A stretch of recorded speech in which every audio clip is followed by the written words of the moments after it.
This is Pompeii, frozen in the final moments of Roman life. At first glance, the city feels eternal. Stone streets lie open beneath the sun. Walls stand firm, roofs glow red against a calm sky. Pompeii is alive. Men move through its streets with purpose, traders, craftsmen, soldiers, citizens.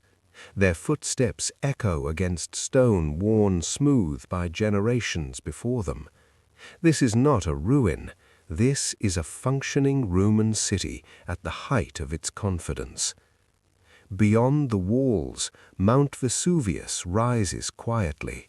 No smoke, no ash, just a mountain that has slept longer than living memory itself. The city gates open and close with steady rhythm. Carts roll inward, pulled by oxen trained for years. Amphorae of wine knock softly against one another. Sacks of grain shift as they pass beneath massive stone arches. Guards stand watch, still, disciplined, iron helmets catching the light as if nothing in the world could ever threaten this place. The streets tell a deeper story. Grooves carved into stone by decades of wheels. Stepping stones lifting men above flowing wastewater. Channels guiding water away with precision that speaks of long planning and confidence in order. From above, Pompeii reveals itself fully. Straight streets cut clean lines across the city. Cardo and Decumanus intersect with mathematical intent. Every path leads somewhere meaningful. Every corner serves a purpose. At the heart of the city, the Forum opens wide. White stone reflects the sun. Columns rise with authority. Voices carry across the plaza as men debate politics, law, and power. This is where Rome speaks to itself. The Temple of Jupiter dominates the space. Its size reminds every man who enters, power is divine, and authority flows downward, not up. Nearby, scaffolding clings to damaged columns. Repairs continue years after the great earthquake of 62 AD. Pompeii remembers destruction and believes it survived it. Time itself is measured in shadow. A sundial cuts the day into silent segments. No clocks, no urgency. Pompeii trusts tomorrow. Inside the basilica, law becomes tangible. Wax tablets are pressed and sealed. Hands move carefully. Contracts bind lives and fortunes. Trade flows naturally through the city. Money changes hands. Goods arrive and depart.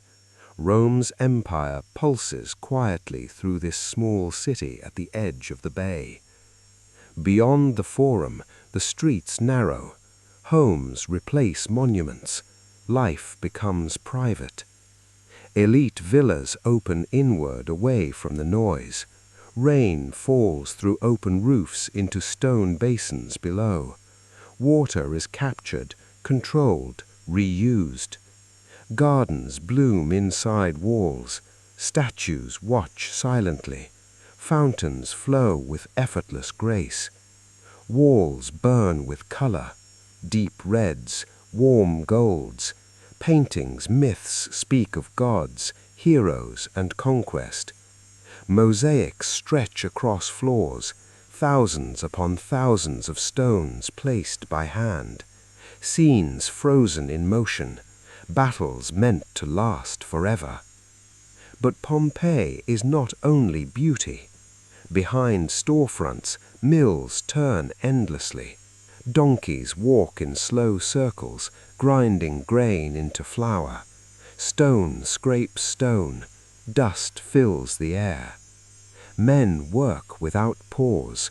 Day blends into day. Behind the bakeries, spaces grow smaller. Rooms barely large enough to lie down. no decoration, no privacy. Pompeii is prosperous, but it is not equal. The baths offer escape. Men gather here to wash, to talk, to be seen. Cold water shocks the body.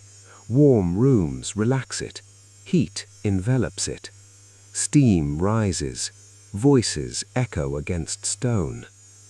Beneath their feet, fire moves unseen. The hypocaust system breathes heat through hollow spaces under raised floors. Walls warm gently.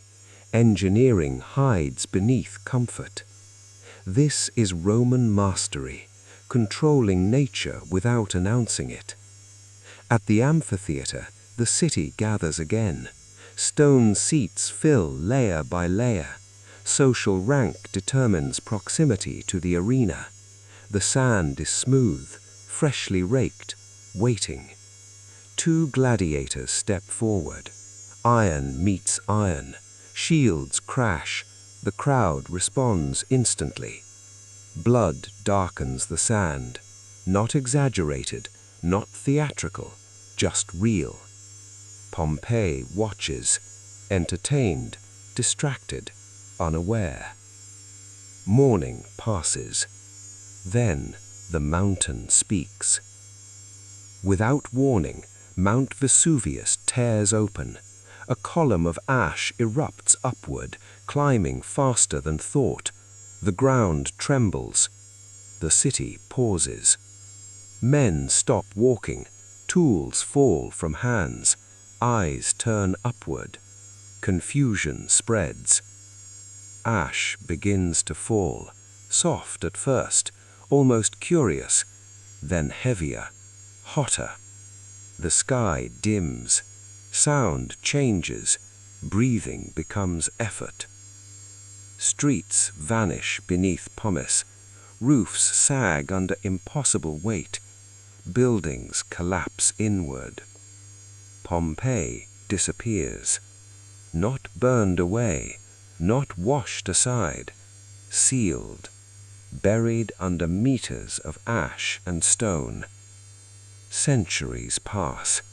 The city sleeps. Then men return, not as citizens, but as observers. Careful hands brush away layers of time. Walls reappear. Doorways open again.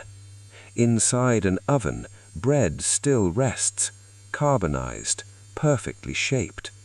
Paintings emerge intact after 17 centuries.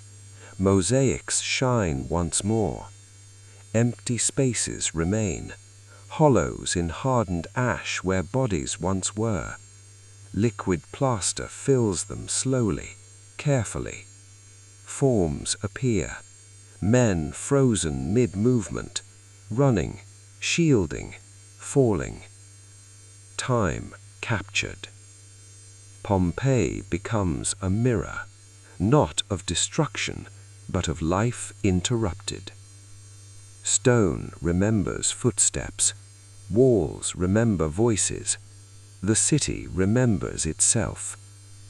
And for a moment, Pompeii stands whole again. Columns rise. Roofs return. Life resumes. A city confident in its permanence.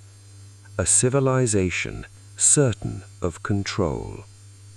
This is Pompeii, not remembered for how it lived, but for the moment it stopped. Mind, steam fills vaulted ceilings. Politics softens here. Deals form casually. Power relaxes. Beneath the floors, fire moves unseen. Hot air flows through hollow spaces, warming stone above. Walls breathe heat gently. Rome believes it has mastered nature. The amphitheater gathers the city again. Stone seats fill according to hierarchy. The sand lies smooth and prepared. Two men step forward, armored and silent. Iron clashes, shields strike. Blood darkens the sand. Not theatrical, not symbolic, real. Pompeii watches, and the morning continues.